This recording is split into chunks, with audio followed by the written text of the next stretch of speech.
Alright, January 23rd, 2023. Just received my Radiomaster boxer. Was my birthday yesterday, so this is a little birthday gift that I got myself. I have been running the Taranis X9D original since 2015. I recently had switched over to ELRS protocol after having run Frsky as well as Crossfire. I feel like ELRS is at a good spot right now, and with my old controller or old transmitter kind of having some problems and on its way out. It's 8 years old, so it is time. So just gonna unbox this today.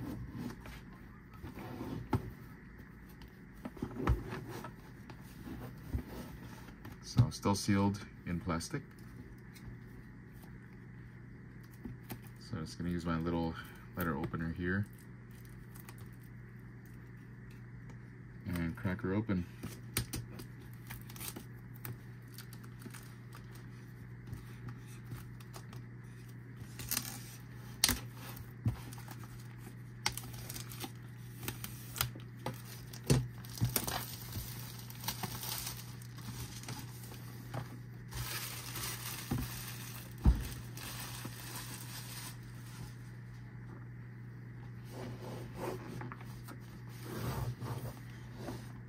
So as you can see, this is the ELRS version. That's what I want. 1 watt internal. Previously I was running a beta FPV external module that went up to 500 milliwatts on my Taranis, but the Taranis voltage regulator seems to have been going out, so I would have intermittent performance and sometimes voltage not always making it to the module. So box is empty, comes with the transmitter already in its carrying case. Got the manual here, quick start guide, and some awesome Radiomaster stickers. I'm sure I'll have some place to put these, either on the transmitter, the quad, or my goggles, or anywhere else really.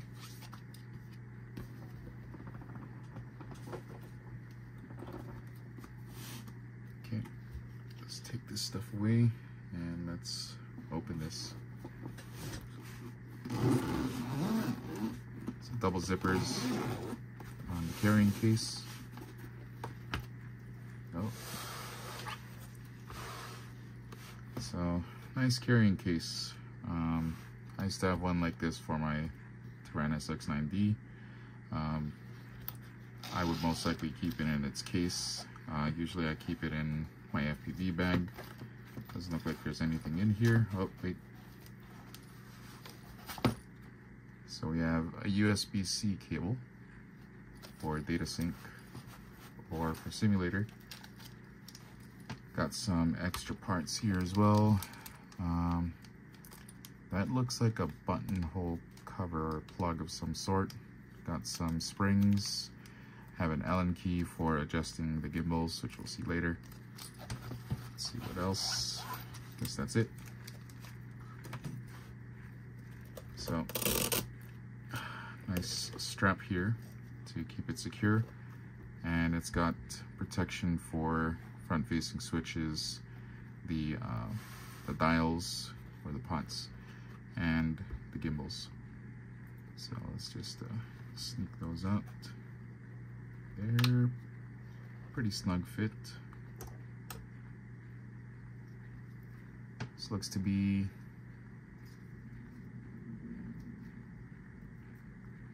silicone plastic. It's a little soft, but should be good protection. Alright, so they come with the version 4 Hall gimbals. These, I believe, are the same as what's currently on the jumper, or the TX16. But I do have some AG01 gimbals on the way. My Taranis, I've been running the Frsky Hall sensors, or Hall gimbals. So on my Taranis, I had red on the left and black on the right. The red on a Taranis, or the Frsky version, had a shorter throw. But from what I understand, again, from watching other videos and other people's reviews, you can adjust the throw and travel of your gimbals to your liking. So I will find out when I fly. Let's just take them out. Ooh, nice and light. So just gonna move these out of the way real quick.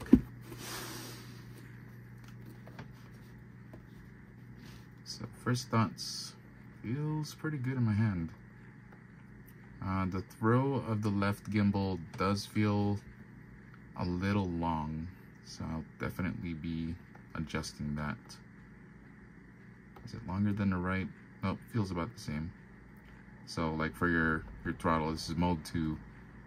To me, I like a shorter throw on my throttle side, and you can calibrate accordingly, but right now it is full stick travel.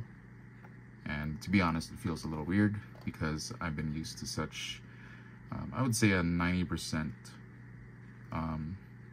resolution. So if I was pretending that I was using my Taranis, for example, my cutoff would be absolute bottom, but the top would probably stop here, so just a little short of top. If I was at top throttle, I would probably be stopping around there, which kind of feels like 90%, so I could fine-tune that. This is gonna be interesting because top we have the latching switch on the left, and we have momentary on the right. Having come from a Taranis, used to having switches up here, so it's gonna feel a little weird, but I wouldn't mind using switches on the front as well. And it looks like there's a 6-position switch here, so it'll be for flight modes. I do have flight modes for different purposes, such as race and freestyle, but I also have switches set for different rates. I guess that's related to that, but yeah, I'll find some use for it. Doesn't come with batteries. I believe stock takes 18650s. So let's see if we could crack this open. All right, 18650 tray right here, and it will plug in there. So I do plan to have an upgraded battery. I believe it was the 6200 milliamp 2S from Radiomaster. That one's still shipping out, so we'll see, but I do have a few 18650s that I can use in the meantime. SD card right in there. I believe it comes with a pretty good sized one. Not sure if I can slip this out.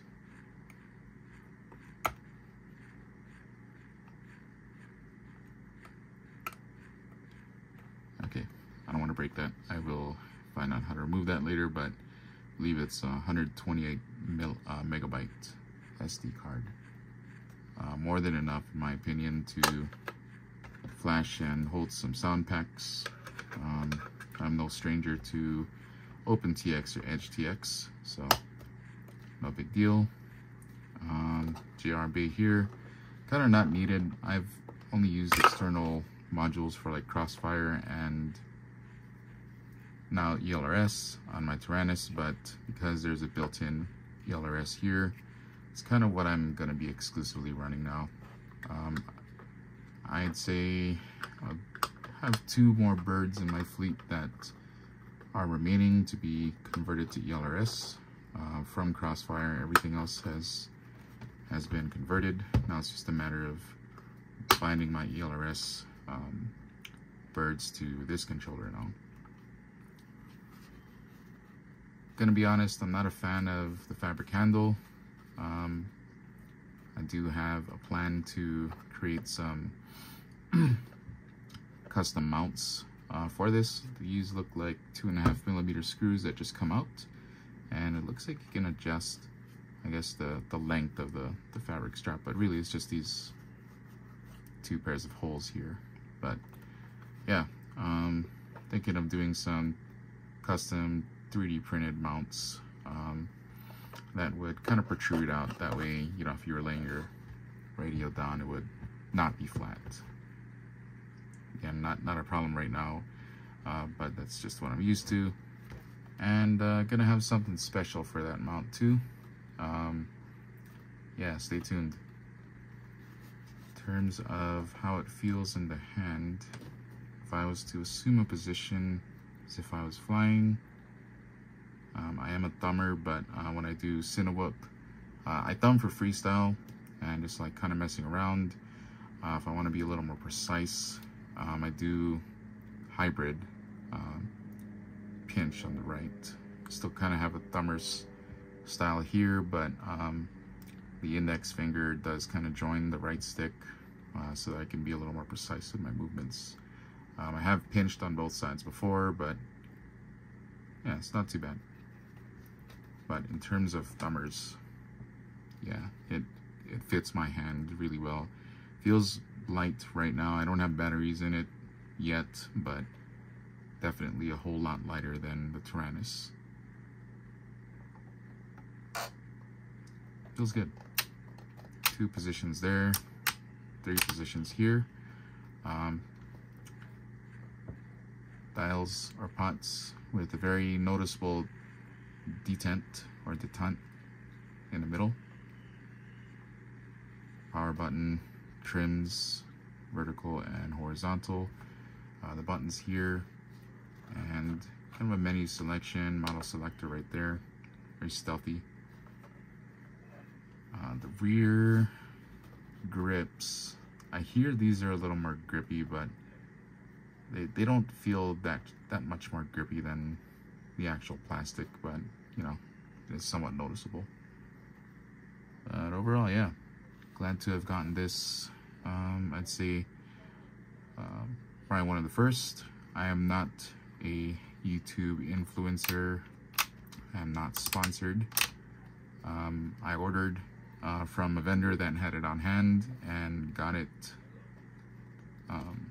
pretty fast actually, so glad that I got it. So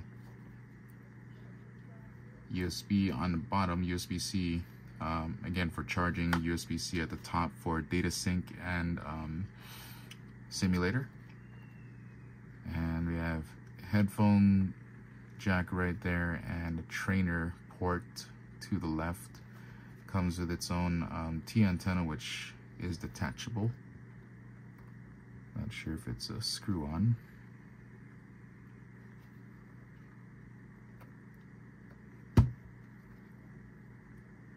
Okay.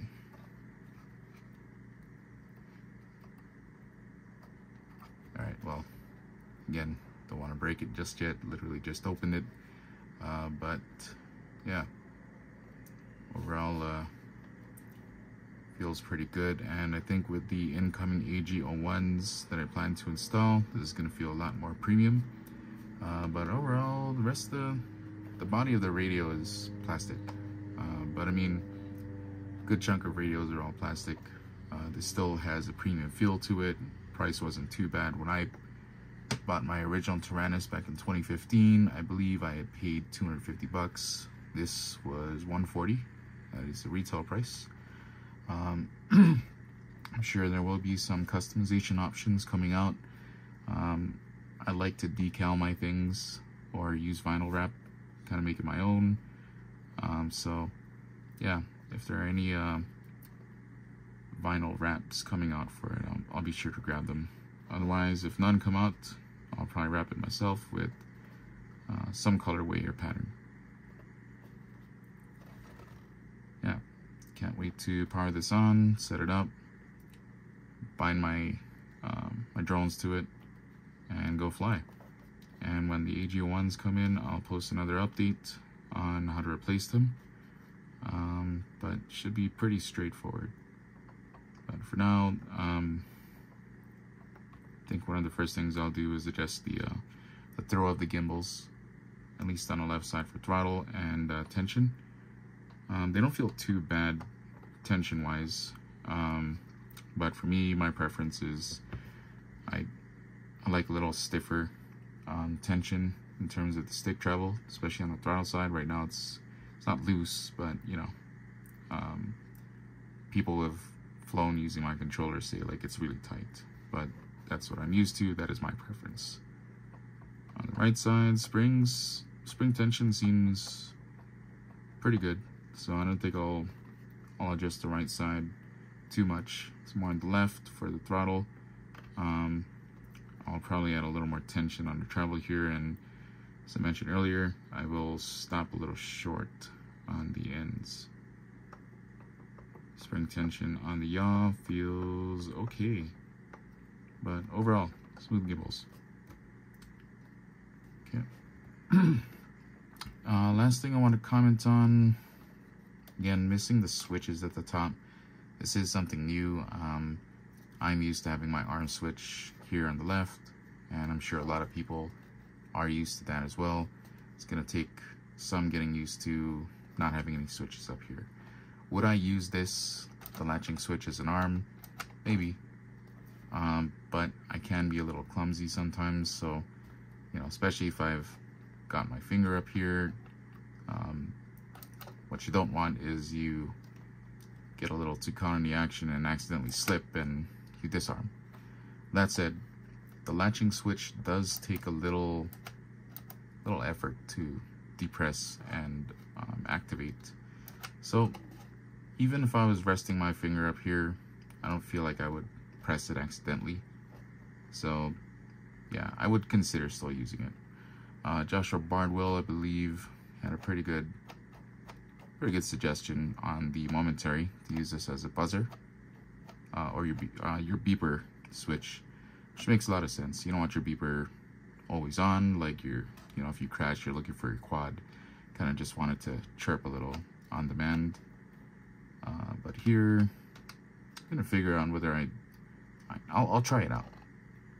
I'll try the latching switch as an arm, see if I get used to that. Otherwise, it may end up being the SA switch over here, or yeah, perhaps the latching switch could be air mode. I don't run air mode by default. It's something, you know, I don't run air mode by default on Cinewhoops, so sometimes I'll have flights where it's off. But in freestyle, definitely want air mode on. But again, pretending that I'm flying, this is sort of the position I would be in. Nice indents here for my middle finger. And where the switches used to be on a Taranis, I would actually cradle my indexes here. So let's say I'm going to push down on my index on the left. I am not pushing down on the latching switch. So there's enough room here. Depends on, I guess, how your fingers rest. But it seems like ergonomically, my fingers aren't straight over the button. So I can actually rest right here and not feel like I might accidentally press the button. But even when I do, you know, it does take a noticeable effort to activate the switch. But otherwise, this would be how I would fly. And if I'm doing a hybrid, so hybrid on the right, my ring finger would go to the notch over here, and now my middle finger will rest at the top, index and thumb on the right, and I would still keep thumb on the left, but I could assume the same position on the left if I were to also hybrid or pinch both sticks. And even over here,